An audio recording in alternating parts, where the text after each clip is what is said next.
Good morning, welcome back to another video. ಸ್ವಾಗತ. So ಇವತ್ತು date ಬಂದು October 6th, Sunday. Time 6 o'clock. ಇಷ್ಟೊತ್ತಿಗಾಗಲೇ normal ಟೈಮಿಂಗ್ಸಲ್ಲೆಲ್ಲ ಜಿಮ್ಮಲ್ಲಿ ಇರ್ತಿದ್ವಿ. ಬಟ್ ಇವತ್ತು ಜಿಮ್ ಓಪನ್ ಮಾಡೋದೆ 6:30ಗೆ. ಸೊ ಇವಾಗ 6 ಆಗಿದೆ. ಬ್ಲ್ಯಾಕ್ ಕಾಫಿ ಕುಡಿದ್ಬಿಟ್ಟು ವಿಲ್ ಗೋ ಟು ಜಿಮ್. ಮತ್ತು ಈ ವಿಡಿಯೋದಲ್ಲಿ ಮೇನ್ ಟಾಪಿಕ್ಸ್ ಬಂದುಬಿಟ್ಟು ನಂದು ಪೋಸ್ಟ್ ಶೋ ಆದಮೇಲೆ ಬಲ್ಕಿಂಗ್ ಸ್ಟಾರ್ಟ್ ಮಾಡಿದೆ, ಯಾವ ಪಾಯಿಂಟಿಂದ ಸ್ಟಾರ್ಟ್ ಮಾಡಿದೆ, ಯಾವ ಪಾಯಿಂಟ್ವರೆಗೂ ಎಂಡ್ ಮಾಡ್ತಾಯಿದ್ದೀನಿ. I take you through my chest and tricep workout.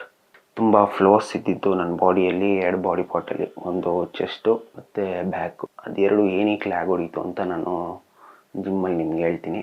ಅದು ಲ್ಯಾಗ್ ಆಗಿದ್ದಕ್ಕೆ ಬೇರೆ ಏನೇನಕ್ಕೆ ಅಡ್ವಾಂಟೇಜ್ ಆಯಿತು ಅಂತಲೂ ಹೇಳ್ತೀನಿ. ಸೊ ಒಂದರಲ್ಲಿ ಏನೋ ಕಳ್ಕೊತಾ ಇದ್ದೀರ ಅಂದರೆ ಇನ್ನೊಂದರಲ್ಲಿ ಏನೋ ಬರುತ್ತೆ. ಸೊ ಅದೇನು ಅಂತ ನಿಮ್ಗೆ ಜಿಮ್ಮಲ್ಲಿ ಎಕ್ಸ್ಪ್ಲೇನ್ ಮಾಡ್ತೀನಿ. ಸೊ ಬಲ್ಕ್ ನಾನು ಸ್ಟಾರ್ಟ್ ಮಾಡಿದ್ದು July 15th. So July 15th December 15th ನಾನು ಬಲ್ಕ್ ಇಡೋಣ ಅಂತ ಡಿಸೈಡ್ ಆಗಿದ್ದೀನಿ. ಸೊ ಫೋಕಸ್ ಮಾಡು. ಸೊ ಇಲ್ಲಿ ನೋಡಿದ್ರೆ ಫ್ರಮ್ ಡೇ 1 ಅಂಬುನಿಂಗ್ ಎವ್ರಿಥಿಂಗ್ ಎಲ್ಲ ಹಾಕಿದ್ದೀನಿ. ಏನಕ್ಕೆ ಅಂದರೆ just to make sure I'm consistent. ಯಾಕೆಂದರೆ ಇದು ನೋಡ್ತಿದ್ರೆ ನನಗೆ ಯಾವಾಗೂ ಗೊತ್ತಾಗುತ್ತೆ, okay I should check in ಹಾಕಬೇಕು. ಸೊ ಎವ್ರಿ ಡೇ ಮಾರ್ನಿಂಗ್ ನಾನು ಎಂಟಿ ಸ್ಟಮಕಲ್ಲಿ ಬಾತ್ರೂಮ್ ಕೆಲಸ ಎಲ್ಲ ಆದಮೇಲೆ check my weight and enter year.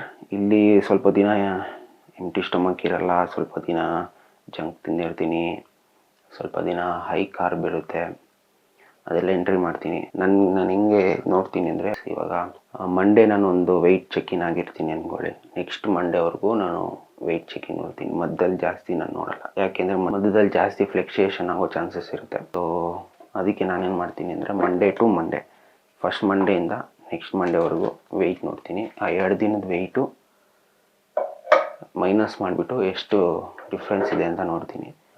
ನಾನು ಇವಾಗ ಗೇನ್ ಆಗ್ತಾ ಇರೋದು ರೇಟ್ ಬಂದುಬಿಟ್ಟು 500 to 700 grams. ಐನೋ ಇದು ಜಾಸ್ತಿ ಅಂತ.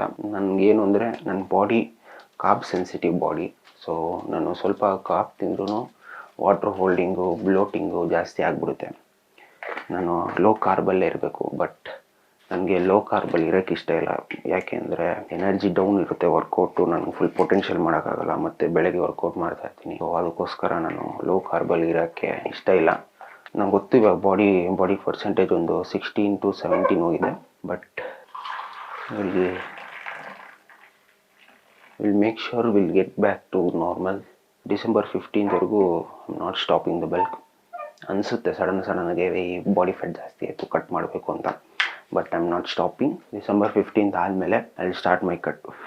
ಅದು ಪ್ರಾಬಬ್ಲಿ ಒಂದು 10%ಗೆ ರೀಚ್ ಆಗೋಣ ಅಂತ ಅಂದ್ಕೊಂಡಿದ್ದೀನಿ ಈ ಸರಿ. ಆದರೆ ಏನು ಗೊತ್ತಾ ಪ್ರಾಬ್ಲಮ್ಮು, ನಿಮಗೆ ಮಸಲ್ ಪುಟ್ ಆನ್ ಆಗೋಕ್ಕೆ ಜಾಸ್ತಿ ವರ್ಷ ಹಿಡಿಯುತ್ತೆ, ನಾಟ್ ಮಂತ್ಸಲ್ಲಿ ಸ್ವಲ್ಪ ಮೈನರ್ ಚೇಂಜಸ್ ಕಾಣಿಸುತ್ತೆ. ಲೈಕ್ ಒಂದು ಬಾಡಿ ಪಾರ್ಟಲ್ಲೇ ಕಾನ್ಸಂಟ್ರೇಟ್ ಮಾಡ್ತೀರಾ. ಎಕ್ಸಾಂಪಲ್, ಈ ಸರಿ ನಾನು ಬೈಸಿಪ್ ಕಾನ್ಸಂಟ್ರೇಷನ್ ಇತ್ತು ಜಾಸ್ತಿ, ಬ್ಯಾಕ್ ಕಾನ್ಸಂಟ್ರೇಷನ್ ಇತ್ತು, ಚೆಸ್ಟ್ ಮಾಡಬೇಕಿತ್ತು, ಆಗ್ತಾಯಿಲ್ಲ. ಸೊ ಆ ಥರ ಒಂದೊಂದು ಬಲ್ಕಲ್ಲಿ ಒಂದೊಂದು ಕಲಿತೀರ. ಸೊ ಅದಕ್ಕೆ ನಾನೇನು ಮಾಡ್ತೀನಿ ಅಂದರೆ 5 months 6 months bulk, 3 months cut, ಆ ಥರ ಮಾಡ್ಕೊಂಡೋದ್ರೆ ನೀ ಶೇಪಲ್ಲೂ ಇರ್ತಾ ಇರ್ಬೋದು, ಮತ್ತು ಬಲ್ಕಲ್ಲೂ ಒಳ್ಳೆ ಗೇನ್ಸ್ ಮಾಡ್ತಾ ಇರ್ಬೋದು. So that is our plan. ಮುಂದೆ ಇದೆಲ್ಲ ನಿಮ್ಮಲ್ಲಿ ಎಕ್ಸ್ಪ್ಲೇನ್ ಮಾಡ್ತೀನಿ. ನನಗಿದ್ದಿದ್ದು 15 ಕೆಳಗಡೆ ಮೇಂಟೈನ್ ಮಾಡಬೇಕು ಅಂತ. ಬಟ್ ಎಲ್ಲರಿಗೂ ಅದೇ ಥರ ವರ್ಕೌಟ್ ಆಗೋಲ್ಲ. ಇದರಿಂದ ಒಂದೇ ಒಂದು ಮೇಜರ್ ಡ್ರಾಬ್ಯಾಕ್ ಏನು ಅಂದರೆ, ನಿಮ್ಮ ಬಾಡಿಯಲ್ಲಿ ಟೆಸ್ಟೋಸ್ಟೆರಾನ್ ಪ್ರೊಡಕ್ಷನ್ ಜಾಸ್ತಿ ಇರಲ್ಲ. ಬಾಡಿ ಫ್ಯಾಟ್ ಜಾಸ್ತಿ ಆಗ್ತಾ ಹೋಗ್ತಾ ನಮ್ಮ ಬಾಡಿಯಲ್ಲಿ ಈಸ್ಟ್ರೋಜನ್ ಪ್ರೊಡಕ್ಷನ್ ಜಾಸ್ತಿ ಆಗುತ್ತೆ. ಸೊ ಇದನ್ನು ತಲೆಯಲ್ಲಿ ಇಟ್ಕೊಂಡು ಬಲ್ಕ್ ಮಾಡಿ. ನಾನು ಇವಾಗ 16% ಮೇಂಟೈನ್ ಮಾಡೋಕ್ಕೆ ಪ್ರತಿದಿನ ನಾನು 10K ಸ್ಟೆಪ್ಸ್ ಕಂಪ್ಲೀಟ್ ಮಾಡ್ತಾಯಿದ್ದೀನಿ. Because trying to cut down the extra body fat, ಇನ್ನೂ ಜಾಸ್ತಿ ಹೋಗಬಾರ್ದು ಅಂತ. ಸೊ 16 ಜಾಸ್ತಿ ಆಗೋಯ್ತು ನನಗೆ. ಸೊ ಇಟ್ಸ್ ಓಕೆ, 1% ಆ ಕಡೆ ಇದಕ್ಕೆ ಹೋದ್ರೆ ಪರವಾಗಿಲ್ಲ. ಬಟ್ ಡಿಸೆಂಬರ್ 15th ನಾನು 16%ಅಲ್ಲೇ ಇರಬೇಕು. That's my main goal. And gain weight. So ನಿಮ್ಗೆ ಅವಾಗ ಅರ್ಥ ಆಗುತ್ತೆ ಪ್ಯೂರ್ ಮಸಲೇ ಗೇನ್ ಆಗ್ತಿದೆ, ಫ್ಯಾಟ್ ಅಲ್ಲ ಅಂತ. So let's go. And this is my new cameraman. Hello.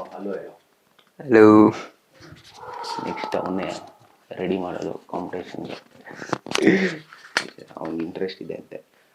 Will see you guys in the gym. Chest and triceps. Let's go, baby.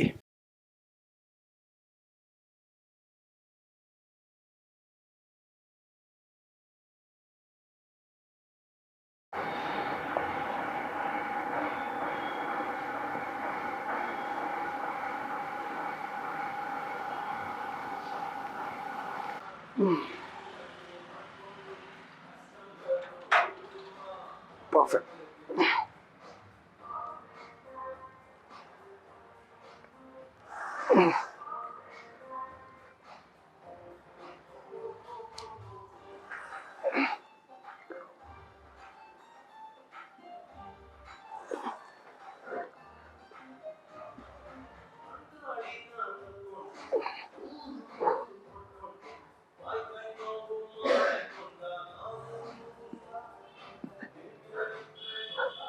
Easy.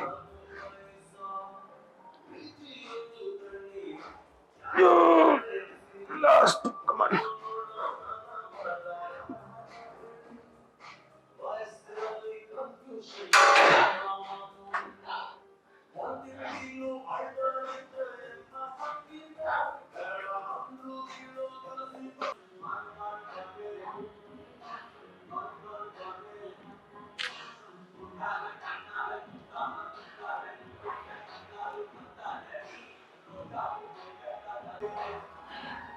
Set number 2.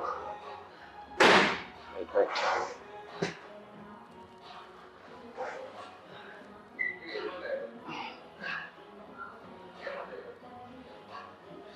Easy. Come on.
Relax your weights. So ಆಗಲೇ ಹೇಳ್ದಂಗೆ ನನಗೆ lagging body parts ಬಂದ್ಬಿಟ್ಟು chest ಮತ್ತು back. So chest ಹೆಂಗೆ ನಿಮ್ಗೆ ಈಸಿಯಾಗಿ find out ಮಾಡೋದು, ಯಾರೇ ಒಬ್ಬರು ಚೆಸ್ಟ್ ಅನ್ಡೆವಲಪ್ ಆಗಿದೆ ಅಂದರೆ ಅವ್ರ ಶೋಲ್ಡರ್ಸ್ ಮತ್ತು ಟ್ರೈಸಿಪ್ಸ್ ನೋಡಿ ವೆಲ್ ಆ್ಯಂಡ್ ಸಕ್ಕದಾಗೆ ಶೋಲ್ಡರ್ ಮತ್ತು ಟ್ರೈಸಿಪ್ ಡೆವಲಪ್ ಆಗಿರುತ್ತೆ. ಯಾಕೆಂದರೆ ಚೆಸ್ಟ್ ಹೊಡೆಯುವಾಗ ಮೇಜರ್ 2 ಮಸಲ್ಸ್ ಇನ್ವಾಲ್ವ್ ಆಗೋದು ಚೆಸ್ಟ್ ಬಿಟ್ಟು ಶೋಲ್ಡರ್ ಮತ್ತು ಟ್ರೈಸಿಪ್ಸ್. ಸೊ ಚೆಸ್ಟಿಗೆ ಬೀಳ್ತಾ ಇಲ್ಲ ಅಂದರೆ ಆಬ್ವಿಯಸ್ಲಿ ಅದು ಟ್ರೈಸಿಪ್ಪು ಶೋಲ್ಡರ್ಗೆ ಬೀಳುತ್ತೆ. ಸೊ ಫಸ್ಟ್ ಇಯರ್ ಟ್ರೈನಿಂಗಲ್ಲಿ ನಂದು ಅದೇ ಕೇಸ್ ಆಗಿದ್ದು. ಸೊ ಅದರಿಂದ ಏನಾಯ್ತು ಅಂದರೆ ನನ್ನ ಶೋಲ್ಡರ್ಸ್ ಮತ್ತು ಟ್ರೈಸಿಪ್ಸ್ ಆರ್ ವೆಲ್ ಡೆವಲಪ್ಡ್. ಅದಕ್ಕೆ ಚೆಸ್ಟ್ ಫ್ಲ್ಯಾಟ್ ಅಂತ ಕಾಣುತ್ತೆ. ಚೆಸ್ಟ್ ಫ್ಲ್ಯಾಟ್ ಅಂತ ಕಾಣಲ್ಲ, ಚೆಸ್ಟ್ ಫ್ಲ್ಯಾಟ್ ಏನದು. ಸೊ ಚೆಸ್ಟಲ್ಲಿ ಜಾಸ್ತಿ ಗೇನ್ಸ್ ಇಲ್ಲ ಅಂದರೆ ಎಲ್ಲ ಕರೆಕ್ಟಾಗಿ ಮಾಡ್ತಾ ಇದ್ದಾರೆ ಅಂದರೆ ಪ್ರಾಬಬ್ಲಿ ಅವ್ರ ಶೋಲ್ಡರ್ಗೆ ಟ್ರೈಸಿಪ್ಗೆ ಲೋಡ್ ಬೀಳ್ತಿದೆ, ಚೆಸ್ಟಿಗೆ ಬೀಳ್ತಾ ಇಲ್ಲ ಅಂತ ಅರ್ಥ. ಸೊ ಅದನ್ನು ಹೆಂಗೆ ಓವರ್ಕಮ್ ಮಾಡೋದು ಅಂದರೆ ಒಂದು ಒಳ್ಳೆ ವಾಲ್ಯೂಮ್ ವರ್ಕೌಟ್ ಮಾಡಿ ಮತ್ತು slow eccentrics mind to muscle connection improve ಮಾಡ್ಕೊಳ್ಳಿ. ಅದಾದಮೇಲೆ go with lesser volume higher intensity. So ನಾನು ಇದನ್ನು ಚೆಸ್ಟ್ಗೂ ಅಪ್ಲೈ ಮಾಡ್ತಾಯಿದ್ದೀನಿ, ಬ್ಯಾಕ್ಗೂ ಅಪ್ಲೈ ಮಾಡ್ತಾಯಿದ್ದೀನಿ. ಸೊ ನಾನು ಚೆಸ್ಟ್ 3 to 4 ವೇರಿಯೇಷನ್ಸ್ ಮಾಡ್ತೀನಿ. 4 ವೆರಿ ರೇರ್, 3 ಅಂತೂ ಪಕ್ಕ ಮಾಡೇ ಮಾಡ್ತೀನಿ. ಅದು ಇನ್ಕ್ಲೈನು ನನಗೆ ಫುಲ್ ಮೈಂಡ್ ಮಸಲ್ ಕನೆಕ್ಷನ್ ಇದೆ. ಸೊ ನನಗೆ 2 ಸೆಟ್ಗೆ ಫುಲ್ ಫೇಲ್ಯೂರ್ ಅಚೀವ್ ಆಗಿಬಿಡುತ್ತೆ. ಆ ರೇಂಜಿಗೆ ಇನ್ವಾಲ್ವ್ಮೆಂಟ್ ಇದೆ. ಬಟ್ ಹಂಗಂದ್ಬಿಟ್ಟು ನಾನು ಯಾವಾಗೂ 2 ಸೆಟ್ ಹೊಡೆಯಲ್ಲ. ಫಸ್ಟ್ 1 ವೀಕ್, ಇವಾಗ ಈ ವೀಕು ಫಸ್ಟ್ ಡೇ ಚೆಸ್ಟ್ ಅಲ್ವಾ, ಸೊ ಅದರಲ್ಲಿ ನಾನು 2 ಸೆಟ್ಸ್ ಮಾಡ್ತೀನಿ flat incline press. Next chest ಮತ್ತು ಟ್ರೈಸಿಪ್ಸ್ ಬಂದಾಗ 3 sets of incline press. So ಅದರಿಂದ ಏನಾಗುತ್ತೆ ಅಂದರೆ ಮೈಂಡ್ ಮಸಲ್ ಕನೆಕ್ಷನ್ ಇಂಪ್ರೂವ್ ಆಗುತ್ತೆ, ಸೆಟ್ ಕೂಡ ಇನ್ಕ್ರೀಸ್ ಆಗುತ್ತೆ, ಇಂಟೆನ್ಸಿಟಿನೂ ಇರುತ್ತೆ, ವಾಲ್ಯೂಮು ಇರುತ್ತೆ, ಗ್ರೋತು ಕರೆಕ್ಟಾಗಿ ಬರುತ್ತೆ. ಇದು ನಾನು ನನ್ನ ಬಲ್ಕಿಂಗ್ ಸೀರೀಸಲ್ಲಿ ಇಂಪ್ಲಿಮೆಂಟ್ ಮಾಡಿರೋ ಐಡಿಯಾ. ನೋಡೋಣ ಹೆಂಗೆ ವರ್ಕ್ ಆಗುತ್ತೆ ಅಂತ. ಯಾಕೆಂದರೆ ಎಲ್ಲರಿಗೂ ಇದೇ ಥರ ವರ್ಕ್ ಆಗೋಲ್ಲ. ನಿಮ್ಗೆ ಏನು ವರ್ಕ್ ಆಗುತ್ತೆ ಅನ್ನೋದು ನೀವೇ ಕಂಡುಹಿಡಬೇಕು. ಬಟ್ ಟೇಕ್ ಐಡಿಯಾಸ್, ರೆಫರೆನ್ಸ್ ತೊಗೊಳ್ಳಿ, ಇಂಪ್ಲಿಮೆಂಟ್ ಮಾಡಿ. ವರ್ಕ್ ಆಗ್ತಿದೆ ಅಂದರೆ ಟ್ರೈ ಮಾಡಿ. ನಾನು ಇದೊಂಥರ ಟ್ರಯಲ್ ಮಾಡ್ತಾ ಇರೋದು ಡಿಸೆಂಬರ್ವರೆಗೂ, ಹೆಂಗೆ ವರ್ಕ್ ಆಗುತ್ತೆ ನನ್ನ ಬಾಡಿ ಅಂಡರ್ಸ್ಟ್ಯಾಂಡ್ ಮಾಡ್ಕೊಳ್ಳೋಕ್ಕೆ. ಯಾಕೆ ಅಂದರೆ ನಾನು ಫಸ್ಟ್ ಇಯರ್ ಟ್ರೈನಿಂಗಲ್ಲಿ ಸುಮ್ಮನೆ ಚೆಸ್ಟ್ ಹೊಡಿತಿದ್ದೆ. ಐ ನೋ 0 ಗೇನ್ಸ್, ಚೆಸ್ಟ್ ಮೇಲೆ 0 ಬಿದ್ದಿದೆ. ಯಾಕೆಂದರೆ ನನ್ನ front delts full developed tricep well develop. ನನಗೆ ಹೋಗಿದ್ದು 4 ಮಂತ್ಸ್ಗೆ ಟ್ರೈಸಿಪ್ಸ್ ಕ್ರೇಜಿಯಾಗಿ ಬಂದಿತ್ತು ಜಿಮ್ಮಲ್ಲಿ. ಜೆನೆಟಿಕ್ಸ್ ಇರ್ಬೋದು, ಬಟ್ ಹೇಳೋಕ್ಕಾಗಲ್ಲ. ಸೊ ಆ ಥರ ಈ ಟ್ರಿಕ್ನ ಯೂಸ್ ಮಾಡಿ, ಅಂದರೆ ವಾಲ್ಯೂಮ್ ಇನ್ಕ್ರೀಸ್ ಮಾಡಿ, ಮೈಂಡ್ ಮಸಲ್ ಕನೆಕ್ಷನ್ ಮೇಲೆ ಕಾನ್ಸಂಟ್ರೇಟ್ ಮಾಡಿ. ಸ್ಲೋ ಇಸೆಂಟ್ರಿಕ್ಸ್ ಇದೆ ನಮ್ಮ ಬಲ್ಕಿಂಗ್ನ ಸ್ಟ್ರಾಟಜಿ. ಇದು ಚೆಸ್ಟ್ ಒಂದಕ್ಕೆಲ್ಲ, ಬ್ಯಾಕ್ ಕೂಡ ನಾನು ಅಪ್ಲೈ ಮಾಡ್ತಾಯಿದ್ದೀನಿ. ಮತ್ತು ಇದರಿಂದ ಹೆಂಗೆ ನನ್ನ ಚೆಸ್ಟ್ ಡೆವಲಪ್ ಆಗುತ್ತೆ ಅನ್ನೋದನ್ನು ಟ್ರ್ಯಾಕ್ ಮಾಡಿಕೊಂಡು ನೆಕ್ಸ್ಟು ಏನೇನು ಕರೆಕ್ಷನ್ಸ್ ಮಾಡಬೇಕು ಅಂತ ನಾನು ನೆಕ್ಸ್ಟು ಬಲ್ಕಲ್ಲಿ ಅಪ್ಡೇಟ್ ಮಾಡ್ಕೊತೀನಿ. So it's all about trial and error. ಯಾವಾಗೂ ಪರ್ಫೆಕ್ಟ್ ಆಗೋಕ್ಕಾಗಲ್ಲ, ಎಲ್ಲ ವೇರಿಯೇಷನ್ನು ಪರ್ಫೆಕ್ಟ್ ಆಗೋಕ್ಕಾಗಲ್ಲ. It's all about trying to be perfect, doing a best. ಇವಾಗ ಇನ್ಕ್ಲೈನ್ 2 ಸೆಟ್ ಆಯಿತು. ಸೊ ನೆಕ್ಸ್ಟ್ ವೀಕ್ ನಾನು 3 ಸೆಟ್ಸ್ ಮಾಡ್ತೀನಿ. ಇವಾಗ jump to flat chest press. ಇದು ಫುಲ್ ಓವರ್ ಆಲ್ ಚೆಸ್ಟಿಗೆ ಬೀಳುತ್ತೆ. ಸೊ ಅದಕ್ಕೆ ಆಬ್ವಿಯಸ್ಲಿ 3 ಸೆಟ್ಸ್ ಯೂಶ್ವಲ್ ಆಗಿರುತ್ತೆ. ಇದಾದಮೇಲೆ ಅಪ್ರೈಟ್ ಕೇಬಲ್ಸ್, ಚೆಸ್ಟ್ ಡನ್ನು. ಅದಾದಮೇಲೆ ಟ್ರೈಸಿಪ್ಗೆ 2 ವೇರಿಯೇಷನ್ನು, tricep straight bar pull down ಮತ್ತು single hand pull down or extension, ಏನಾರು ಕರೀರಿ. ಈಸಿ.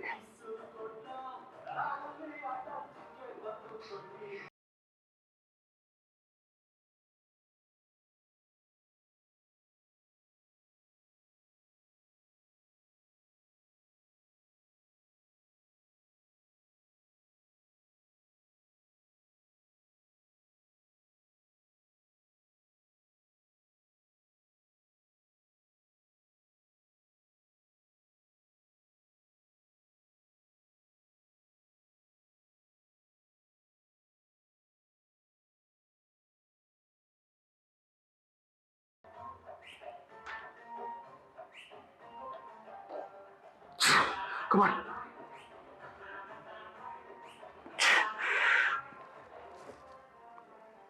Touch.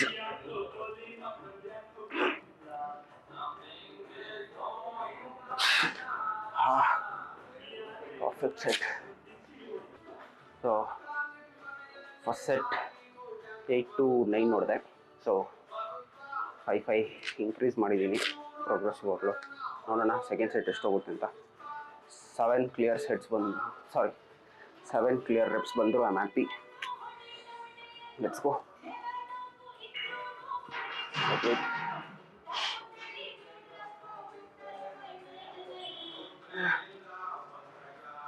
ಈಸಿ.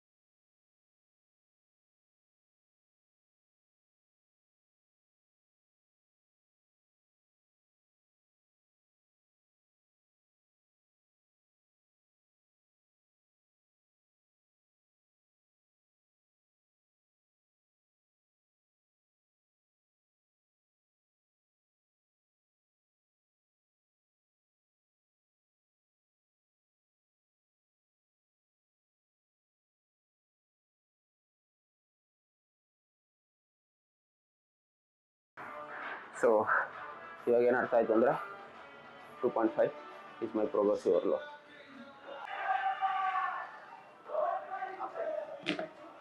ಇವಾಗ ನೋಡಿ ಎಷ್ಟು ಕ್ಲೀನಾಗಿ ರೆಪ್ಸ್ ಬರುತ್ತೆ ಅಂತ, ಎಷ್ಟು ರೆಪ್ಸ್ ಬರುತ್ತೆ ಅಂತ ನೋಡಿ. That's called progressive workload. Let's go. Easy.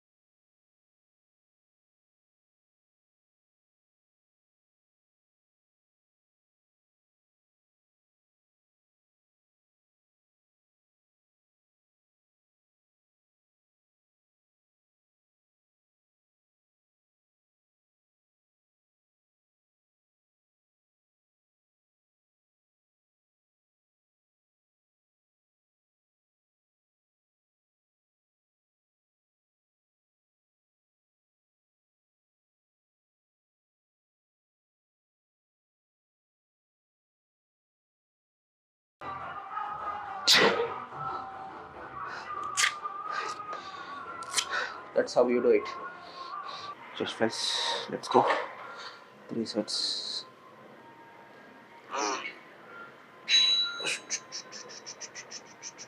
Easy.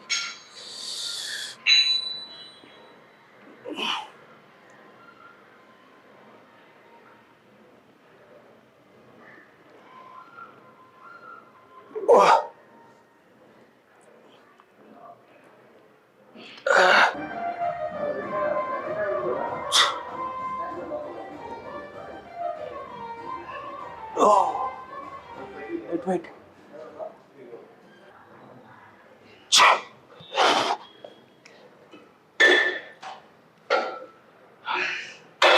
Crazy set.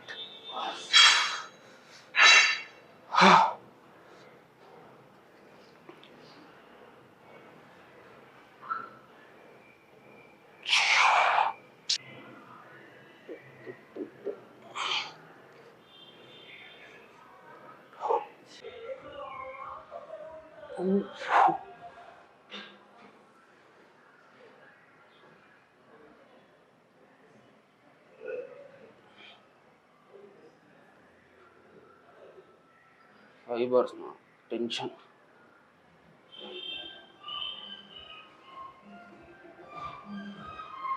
Solid rock. So ನನಗೆ ಎಲ್ಲರೂ ಕೇಳೋದು ಮೆಜಾರಿಟಿ ಕ್ವಶನ್ ಏನು ಅಂದರೆ, ಹೌ ಡಿಡ್ ಯು ಡೂ ಇಷ್ಟು ಕಮ್ಮಿ ಟೈಮ್ ಸ್ಪಾನಲ್ಲಿ, how did I achieve my physique? ನನ್ನ ಜೊತೆ ಸ್ಟಾರ್ಟ್ ಮಾಡಿದವರೆಲ್ಲರಿಗೂ ಅಲ್ಲೇ ಇದೆ ಫಿಸಿಕ್ಕು, ನಂದು ಸ್ವಲ್ಪ ಇಂಪ್ರೂವ್ಮೆಂಟ್ ಸ್ವಲ್ಪ. ಸೊ ಅದು ಹಿಂಗೆ ಅಂದರೆ, ಸೊ ನೀವು ಸ್ಟಾರ್ಟಿಂಗಲ್ಲಿ ನಿಮಗೊಂದು ಟರ್ಮ್ ಗೊತ್ತಿದ್ದರೆ ಒಳ್ಳೆಯದು. ನೀವಾಗಲೇ ಟ್ರೈನಿಂಗ್ ಸ್ಟಾರ್ಟ್ ಮಾಡಿದರೆ ನಿಮ್ಗೆ ಈ ಟರ್ಮ್ ಗೊತ್ತಿರುತ್ತೆ, ನ್ಯೂ ಬಿಗಿನ್ಸ್ ಅಂತ. ಅಕಸ್ಮಾತ್ ನೀವು ಇನ್ನೂ ಜಿಮ್ಗೆ ಹೋಗಿಲ್ಲ, ಟ್ರೈನಿಂಗ್ ಸ್ಟಾರ್ಟ್ ಮಾಡಿಲ್ಲ ಅಂದರೆ this is new word. New begins ಅಂದರೆ ಏನು ಅಂದರೆ, ಬೇಸಿಕಲಿ ನೀವು first initial years 2 years 1 year 2 year gym start ಮಾಡಿದ್ಮೇಲೆ ನಿಮ್ಮ ಗೇನ್ಸು ರೂಫಲ್ಲಿರುತ್ತೆ. ನೀವೆಷ್ಟು ಮಸಲ್ ಮಾಸ್ ಬೇಕೋ ಅಷ್ಟು ಮಸಲ್ ಮಾಸ್ ಈಸಿಯಾಗಿ ಪುಟ್ ಆನ್ ಮಾಡ್ಬೋದು. ಏನಕ್ಕೆ ಅಂದರೆ, ಇಷ್ಟು ವರ್ಷ ನಿಮ್ಮ ಬಾಡಿಗೆ ಆ ಇಂಟೆನ್ಸಿಟಿ ಬ್ರೇಕ್ ಡೌನ್ ಆಗೋಕ್ಕೆ, ಬೆಳೆಯೋಕ್ಕೆ ಚಾನ್ಸ್ ಕೊಟ್ಟಿರಲ್ಲ ನೀವು. ಸೊ ಸ್ಟಾರ್ಟಿಂಗಲ್ಲಿ ನೀವು ಇವಾಗ 1 ಇಯರ್ 2 ಇಯರ್ ಟ್ರೈನಿಂಗ್ ಮಾಡಿದಾಗ ಈಸಿಯಾಗಿ ಬೂಸ್ಟ್ ಆಗುತ್ತೆ. ಸೊ ಅದೇ ಹೇಳಿದ್ನಲ್ಲ, ನ್ಯೂ ಬಿ ಗೇನ್ಸ್ ಅನ್ನೋದು. ಸೊ ಫಸ್ಟ್ 1 ಇಯರ್ 2 ಇಯರ್ವರೆಗೂ ಫುಲ್ ಗೇನ್ಸ್ ಮಾಡ್ಬೋದು. ನೀವು ಆ 1 ಇಯರ್ 2 ಇಯರ್ ವೇಸ್ಟ್ ಮಾಡ್ಕೊಂಡ್ರೆ ಅಂದರೆ ಇನ್ನೂ ಬಿಲ್ಡ್ ಮಾಡ್ಬೋದು, ಬಟ್ 100% ಪೊಟೆನ್ಷಿಯಲಿಂದ ಮಾಡೋಕ್ಕಾಗಲ್ಲ. ಸೊ ಫಸ್ಟ್ ಇಯರ್ ಟ್ರೈನಿಂಗಲ್ಲಿ ನಂದು ಇದೇ ಪ್ರಾಬ್ಲಮ್ ಆಯಿತು. ಕ್ಲಿಯರ್ ಗೈಡೆನ್ಸ್ ಇರಲಿಲ್ಲ. ಲೈಕ್ ಹೇಳಿದ್ನಲ್ಲ ಆಗಲೇ, ಚೆಸ್ಟ್ಗೆ ಹೆಂಗೆ ಬೀಳಬೇಕು ಅಂತ ಗೊತ್ತಿರಲಿಲ್ಲ, ಬ್ಯಾಕ್ಗೆ ಸುಮ್ಮನೆ ಏನೋ ಒಂದು ಹೊಡೆದು ಮನೆಗೆ ಹೋಗ್ತಿದ್ದೆ. ಸೊ ಅದಕ್ಕೆ ಮತ್ತು ಡಯಟ್ ಕೂಡ ಅಷ್ಟೇ ಏನಿಲ್ಲ, ಮನೆಯಲ್ಲಿ ಅದು ಇದು ತಿಂದ್ಕೊಂಡು ಪ್ರೋಟೀನು ಸುಮ್ಮನೆ ಶೋಕಿ ಒಂದು ಡಬ್ಬ ಪೊಟಣಿ ತೊಗೊಂಡು ಒಂದೇ ಒಂದು ಸ್ಕೂಪ್ ತಿಂದ್ಬಿಟ್ರೆ ಆಗೋಗುತ್ತೆ, ಬಾಡಿ ಬಂದ್ಬಿಡುತ್ತೆ. ಆ ಥರ ಎಲ್ಲ ಇನಿಷಿಯಲ್ ಸ್ಟೇಜಸಲ್ಲಿ ಗೊತ್ತಿಲ್ದಿದ್ದಾಗಿರ್ತಾರಲ್ಲ ಎಲ್ಲರೂ ಅದೇ ಥರ. ಸೊ ದೆನ್ ರಿಸರ್ಚ್ ಮಾಡೋಕ್ಕೆ ಸ್ಟಾರ್ಟ್ ಮಾಡಿ, ಏನೇನು ಮಾಡಬೇಕು ಹೆಂಗೆ ಮಾಡಬೇಕು ಅಂತೆಲ್ಲ ಕಲ್ತ್ಕೊಂಡು ನೆಕ್ಸ್ಟ್ ಇಯರು ಫುಲ್ ಕೊಟ್ಟೆ. ಸೊ 1 ಇಯರ್ ರಿಸಲ್ಟೇ ಹಿಂಗಿದೆ. ಸೊ ಇಮ್ಯಾಜಿನ್ 4 to 5 ಇಯರ್ಸ್ ಇದೇ ಥರ ಟ್ರೈನ್ ಮಾಡಿದ್ರೆ ಫಿಸಿಕಲ್ ಅಚೀವ್ ಆಗುತ್ತೆ ಅಂತ. ಸೊ ಅದಕ್ಕೆ ಹೇಳೋದು, consistency, discipline and doing what is right, ಅದೇ ಇಂಪಾರ್ಟೆಂಟು. ಎಲ್ಲರೂ ಮಾಡ್ತಾರೆ ಅನ್ನೋದಲ್ಲ, ಎಲ್ಲರಿಗೂ ಏನು ವರ್ಕೌಟ್ ಆಗ್ತಿದೆ ಅದು ನಿಮ್ಗೆ ವರ್ಕೌಟ್ ಆಗ್ತಿರೇ ಇರ್ಬೋದು. ಸೊ ಅದಕ್ಕೆ ನೀವೇ ಟ್ರಯಲ್ ಆ್ಯಂಡ್ ಎರರ್ ಮಾಡೋದ್ರಲ್ಲಿ ಒಳ್ಳೆಯದು ಅಂತ ನಾನು ಹೇಳೋದು. ಇವಾಗ ಸ್ಟಾರ್ಟಿಂಗಲ್ಲಿ ಟ್ರೈನ್ ಮಾಡೋಕ್ಕೆ ಸ್ಟಾರ್ಟ್ ಮಾಡ್ತಿರಲ್ಲ, ಸೊ ಅದನ್ನ ಇಳಿಯೋಕ್ಕಿಂತ ಮುಂಚೆ ಫುಲ್ ನಾಲೆಡ್ಜ್ ತೊಗೊಂಡು ಫೀಲ್ಡ್ಗೆ ಇಳಿಯಿರಿ. Because I don't want anyone losing that initial gains. ಅದಕ್ಕೆ ಹೇಳ್ತಾ ಇರೋದು, ಸ್ಟಾರ್ಟಿಂಗಲ್ಲಿ ನಿಮ್ಮ ಗೇನ್ಸ್ ತುಂಬ ಜಾಸ್ತಿ ಇರುತ್ತೆ. ಸೊ ಅದಕ್ಕೆ ಕಲ್ತ್ಕೊಂಡು ನೀಟಾಗಿ ಸ್ಟಾರ್ಟಿಂಗಿಂದನೇ ಕರೆಕ್ಟಾಗಿ ಮಾಡಿ. ಸ್ವಲ್ಪ ಜನ ಏನು ಮಾಡ್ತಾರೆ, ಬಿಡೋ ಇನ್ನೂ ಟೈಮ್ ಇದೆ ಕಲಿಯೋಕ್ಕೆ ಅಂದ್ಕೊಂಡೆ ಇಗ್ನೋರ್ ಮಾಡ್ತಾರೆ, ಅಲ್ಲೇ ಡ್ರಾಬ್ಯಾಕ್ ಆಗೋದು. ಸೊ ಅದಕ್ಕೆ ಸ್ಟಾರ್ಟಿಂಗಿಂದನೇ ಕರೆಕ್ಟಾಗಿ ಟ್ರೈನ್ ಮಾಡಿ ವಿತಿನ್ ಲೆಸ್ ದೆನ್ 1 ಇಯರ್ ನಿಮ್ಗೊಂದು ಒಳ್ಳೆ ಡೀಸೆಂಟ್ ಫಿಸಿಕ್ ಅಚೀವ್ ಮಾಡ್ಬೋದು. ನಂತರ ಆಮೇಲೆ it takes years of training to get that pro level conditioning or influencer physique ಬರೋಕ್ಕೆ ಇಯರ್ಸ್ ಟೈಮ್ ಹಿಡಿಯುತ್ತೆ. ಸೊ ಅದಕ್ಕೆ whatever you are doing at initial, do with full concentrate, full dedication, discipline, consistency. Daily ಜಿಮ್ಗೆ ಹೋಗಿ daily protein intake complete ಮಾಡಿ, ಒಳ್ಳೆ sleep ಮಾಡಿ, ಅಷ್ಟೇ ಸಾಕು. ಸಪ್ಲಿಮೆಂಟ್ಸ್ ಎಲ್ಲ ಸೆಕೆಂಡ್ರಿ, ಅದೆಲ್ಲ ಅಡಿಷ್ನಲ್. ಸೊ ಇದ್ರ ಮೇಲೆ ಫೋಕಸ್ ಮಾಡಿ. ಸ್ವಲ್ಪ ಜನ ಹೇಳ್ತಾರೆ ಏನಂತ, ಅಲ್ಲಿ ಬಿಲ್ಡ್ ಕಿಂಗ್ಡಮ್ ಅಂತ. ಅವ್ರನ್ನೇ ಬಿಲ್ಡ್ ಮಾಡ್ಕೊಳಕ್ಕಾಗಿಲ್ಲ ಅಂದರೆ ಇನ್ನೇನು ಕಿಂಗ್ಡಮ್ ಬಿಲ್ಡ್ ಮಾಡಿ ಇನ್ನೇನು ದಬ್ಬಾಗ್ತಾರೆ ಅಲ್ವಾ? ಸೊ ಅದಕ್ಕೆ ಫಸ್ಟ್ ನೀವು ಬಿಲ್ಡ್ ಮಾಡ್ಕೊಳ್ಳಿ, ಆಮೇಲೆ ನಿಮ್ಮ ಕಿಂಗ್ಡಮ್ಮು, ನಿಮ್ಮ ಸಾಮ್ರಾಜ್ಯ, ನಿಮ್ಮದು ಏನೇನಿದೆ ಎಲ್ಲ ಬಿಲ್ಡ್ ಮಾಡ್ಕೊಳ್ಳಿ. ಫಸ್ಟ್ ನಿಮ್ಮನ್ನು ಬಿಲ್ಡ್ ಮಾಡಿ. Let's go. ಇವಾಗ ಚೆಸ್ಟ್ ಫ್ಲೈಸ್ ಆಯಿತು, ಟ್ರೈಸಿಪ್ಗೆ 2 ವೇರಿಯೇಷನ್, ಪುಲ್ ಡೌನು ಮತ್ತು ಒಂದು ಸಿಂಗಲ್ ಹ್ಯಾಂಡ್ ಪುಲ್ ಡೌನ್. ಅದು ಏನಕ್ಕೆ ಅಂತ ಹೇಳ್ತೀನಿ. ಪುಲ್ ಡೌನ್ ನಾನು ಫುಲ್ ಟ್ರೈಸಿಪ್ಗೆ ಬೀಳುತ್ತೆ, ಫುಲ್ ನನಗೆ ಅದೊಂಥರ ಕಾಂಪೌಂಡ್ ಮೂಮೆಂಟ್ ಇದ್ದಂಗೆ, ಸ್ವಲ್ಪ ಹೆವಿ ಹೋಗ್ತೀನಿ. So single hand pull down ನಾನು ಲಾಂಗ್ ಹೆಡ್ಗೆ, ಬಿಕಾಸ್ ಲಾಂಗ್ ಹೆಡ್ಡೇ ನಾನು ಮೇಜರ್ ಕವರ್ ಮಾಡಬೇಕಾಗಿರೋದು. Let's go.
Five,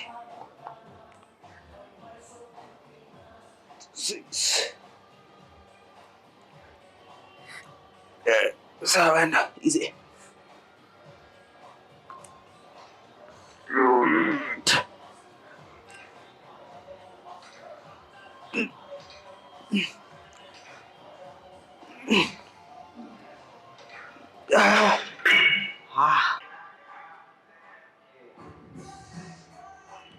Easy.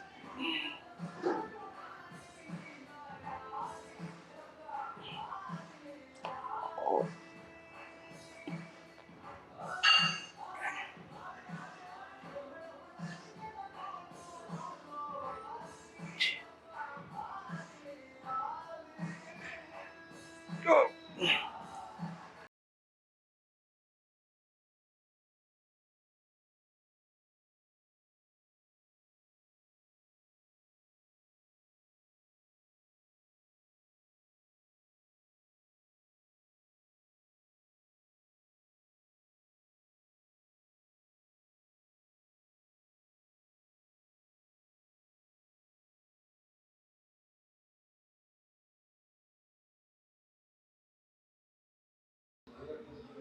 So if you're watching till here, make sure you subscribe to my channel.